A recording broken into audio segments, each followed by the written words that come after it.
I hope you all are doing well. Let us begin with the second type of blood cells, children, that are known as the white blood cells, or in short you call them as the WBC. Another name for the white blood cells is also, children, leukocytes. The work or the function of the white blood cells is, children, they fight against the germs and the other foreign bodies and thus help to protect the body from the diseases. Now, any germs that invade or enter inside a body, children, they are encountered with the leukocyte. That means first the white blood cells come near them and they start fighting with them. They start to kill them. In case our WBC are very strong, we don't fall sick. But if our WBC are not very strong, then the germs will affect us and they will produce some of the other problem in our body. WBCs are colorless and they have a nucleus. They are larger than the RBC. The size of the WBC is bigger than the red blood cells and they are lesser in number as compared to the red blood cells. There are about 5,000 to 7,000 WBC present in 1 cubic millimeter of blood. So they are lesser as compared to the red blood cells.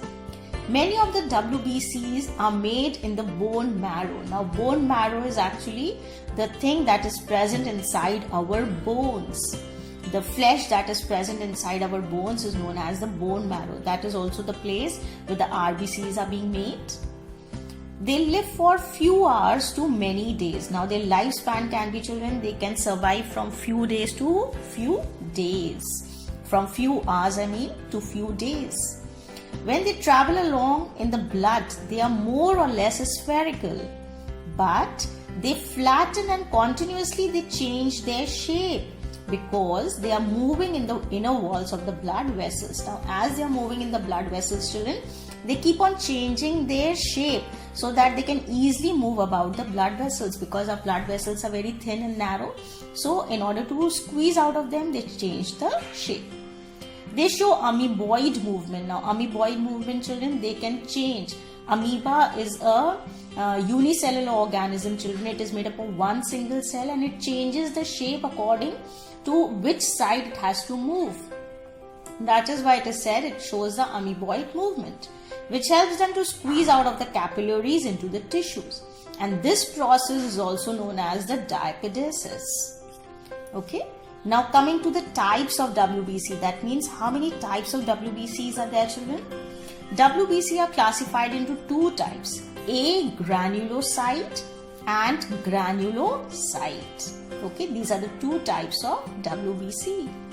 Coming to the first one, agranulocyte. These WBC have no granules. Now, agranulocyte means without the granules that are present in the cytoplasm. And they are being produced in the bone marrow. Okay. These are of further two kinds. Now, agranulocyte can further be of two types, children. Lymphocyte, which have a round nucleus, and monocyte, which has a horseshoe shaped nucleus. Now, both the figures are given in your books. You can have a look at it. Have a look at these, children. This is the nucleus, the blue thing that can be shown, that can be seen, in the center is the nucleus, children. So, lymphocyte and monocyte. The second type is, children, granulocyte. Now, these WBC have larger granules in the cytoplasm. Agranulocyte granules were absent, but in a granulocyte, granules will be present. And they have a lobed nucleus. Lobed means such kind of lobes are found. They are divided into parts. These are three types. Neutrophils, they have 2 to 6 lobes in the nucleus.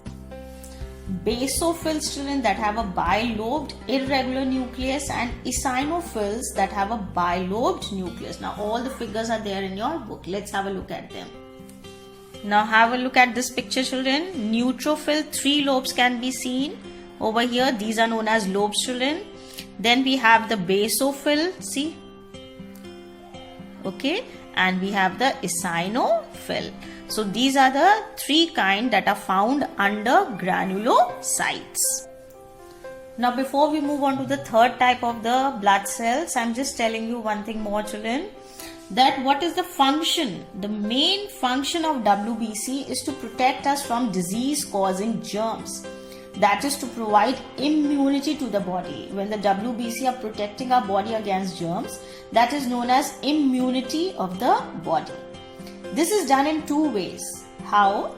Some WBC surround the germs and digest them. That means they go around the germs and then they kill them.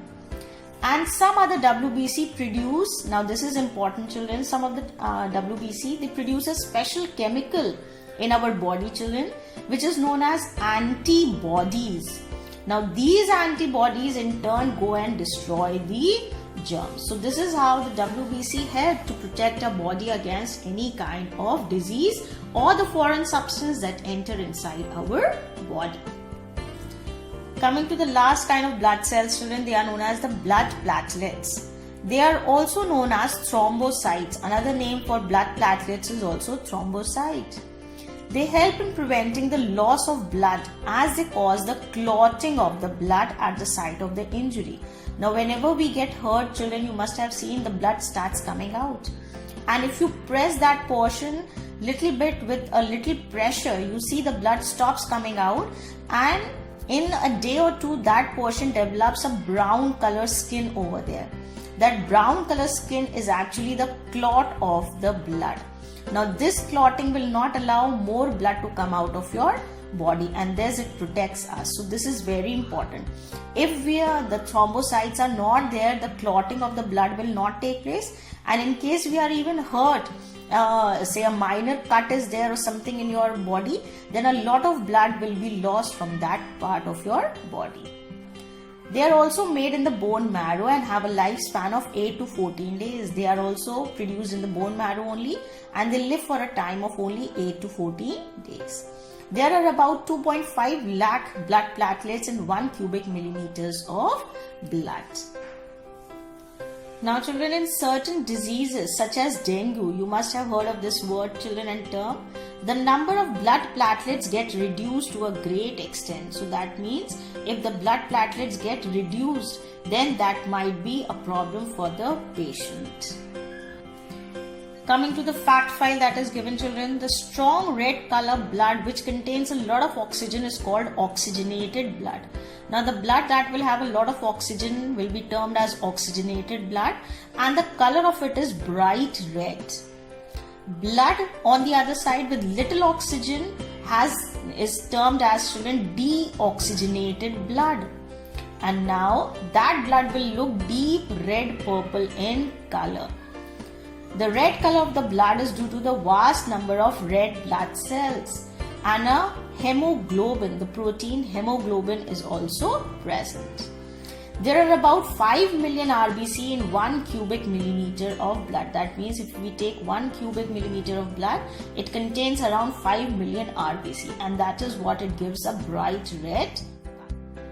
Starting with the next heading is children, blood vessels.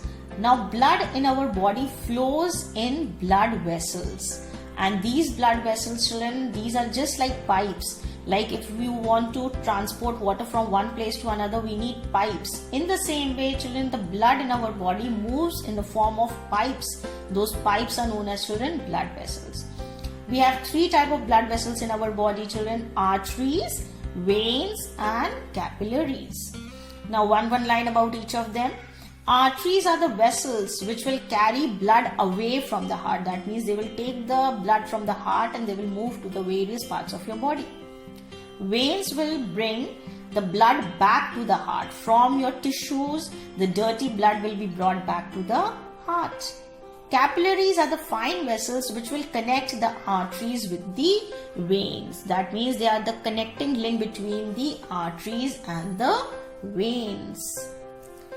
Have a look at this picture children. It is showing you the artery, vein as well as capillaries. So these are the 3 blood vessels.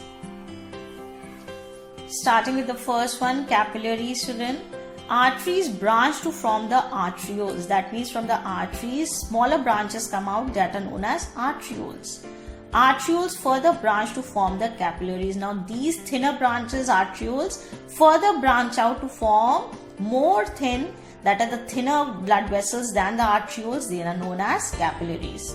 So in the comparison of these three children, capillaries are the thinnest. Capillaries reunite to form the venules, and the venules reunite to form the veins. That means the capillaries, when they start coming together, they combine or they join together, they form the venules, and venules will further join together to form the veins. So that is why capillaries are a connecting link between arteries and the veins. As you can clearly see in this picture, children, artery, and then they further branch into arterioles, and arterioles are further branching into the smaller and thinner capillaries. Then the capillaries start reuniting or joining together to form the venules, and venules will reunite to form the vein. That is how their construction is. Now let's see what is the unique role of the capillaries. As blood flows through the capillaries, the oxygen and the other useful substances will diffuse out to the surrounding cells. Now when the blood is moving along the capillaries, children, all the useful substances that are there in the blood will slowly diffuse out. That means it will move out and it will go to the surrounding cells. And the waste material, whatever is not required by our body, like carbon dioxide, will diffuse into the blood. That means it will enter inside the blood, making it deoxygenated. That means making it having lesser oxygen, more of carbon dioxide. So you can also say, children, deoxygenated blood is having more carbon dioxide in comparison to oxygen. In this way, the capillaries keep our tissues in the healthy state. So this way, children, all the dirty things are given to the capillary and all the useful things are taken out from the capillary, both by the action of diffusion. The capillaries are extremely numerous and every organ contains thousands of capillaries in it. Blood in the veins is at a much lower pressure than in the arteries. Now children, arteries, I told you, carries the blood away from the heart, and the veins are bringing the blood back to the heart. So that is why, children, the pressure in the veins is much lesser. One-way valves inside the veins prevent the blood from flowing backwards, and because the veins, the inside of the veins also has valves. Valves are just like doors that open in only one direction. So these valves, children, they do not allow the blood to move back. Once it has flown forward, it is not allowed to go back. The force of the heartbeat keeps the blood flowing away from the heart through the arteries. So there is no need for the valves inside them.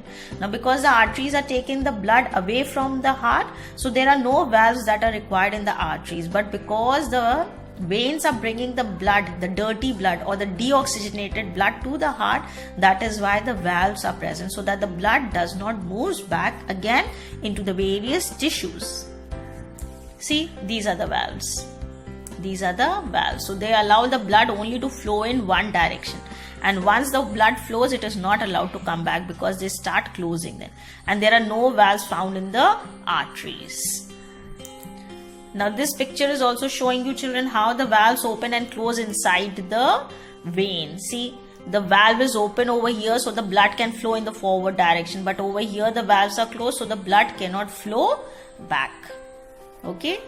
Next picture is also showing you, children, the lumen. Lumen means the inside diameter.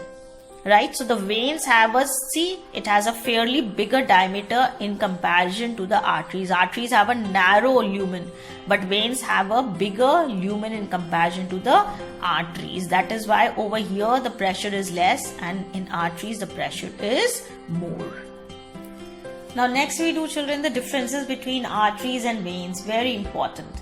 Arteries carry blood away from the heart. Veins will carry the blood towards the heart. Arteries have a thick, elastic and a muscular wall. That means the wall is thick, it is elastic and it is made up of more muscles. In comparison, veins have a thick and a less muscular walls. Arteries carry oxygenated blood. That means it contains a lot of oxygen. Okay. Except the pulmonary artery. Now this is an exception, children, but otherwise the arteries carry oxygenated blood. On the other hand, children, veins will carry the deoxygenated blood. Again, there is an exception, that is the pulmonary vein. Fourth is, They lack the valves. There are no valves present in the arteries right now, I told you children. But the veins, they possess the valves. Next is the blood flows with a jerk. That means when the blood is flowing in the arteries, children, it flows with a jerk because the pressure keeps on increasing as the heart pumps. So it forces the blood into the arteries, so that jerking can be felt. Whereas in the vein, children, the blood flows smoothly with little pressure. There is no jerking of the blood in the veins. Arteries, they are usually deeply placed in our bodies. That means they are deep down in the flesh. Whereas the veins are usually placed more superficial. That means you can see them just under the skin. So these are certain differences between arteries and veins. Very, very important. Coming to the next thing, children, the functions of the blood. What are the various functions of the blood? First, the blood transports the nutrients from the small intestine to the liver, where they are either stored or utilized. Okay. Second, it carries oxygen from the lungs to the body cells and carbon dioxide produced in them to the lungs from where it is breathed out. Now you know when we are breathing in, the oxygen that we are taking or the air that we are taking first goes to the lungs. So this exchange of the gases, that means oxygen is absorbed in and carbon dioxide is thrown out, takes place in the lungs. Third is it carries the waste products for the excretion to the kidney. Whatever are the waste products, they have to be removed out of our body in the form of urine. So the waste products are carried to the kidney so that they can be expelled out. Next, it helps to maintain the water balance in the tissues. The tissues are not allowed to dry out, so that water balance is also maintained. It regulates the body temperature by distributing the heat produced in the tissues to the different body parts. It provides immunity by destroying the disease-causing germs. Now, whatever are the disease-causing germs, you know, the blood cells, that are the white blood cells, destroys them. Last is it prevents the excessive bleeding by the formation of the blood clots. You have just read, because of the blood platelets, the clotting of the blood takes place, and so it also prevents the excessive bleeding of the from any wound that is caused in our body. So children, with this we come to an end of today's video. Thank you. I hope, children, after seeing the entire video and after listening to me very carefully, you have understood each and everything that I have tried to explain you. Now, if you have really understood the lesson well, don't forget to please subscribe, like, and do share my videos with many of your friends so that they also are being helped by me, that is Mrs. D. Nandan. So, thank you and have a wonderful day ahead. Bye-bye.